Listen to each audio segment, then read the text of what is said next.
حضرت شداد رضی اللہ تعالیٰ عنہ بیان کرتے ہیں کہ میں نے رسول اللہ صلی اللہ علیہ وآلہ وسلم کو فرماتے ہوئے سنا، لوگو، دنیا حاضر مال ہے، ہر نیک و فاجر اس سے کھاتا ہے۔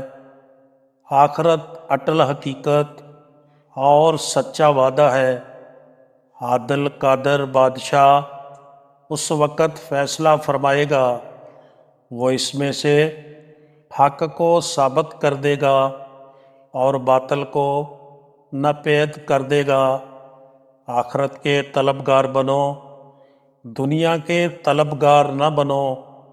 بے شک ہر بچہ اپنی ماں کے پیچھے چلتا ہے۔ حضرت ابو درداء رضی اللہ تعالیٰ عنہ بیان کرتے ہیں کہ رسول اللہ صلی اللہ علیہ وآلہ وسلم نے فرمایا، سورج طلوع ہوتا ہے تو اس کے دونوں کناروں پر دو فرشتے آواز دیتے ہیں، وہ جنوں اور انسانوں کے سوا ساری مخلوق کو اپنی آواز سناتے ہیں، لوگو، اپنے رب کی طرف آؤ۔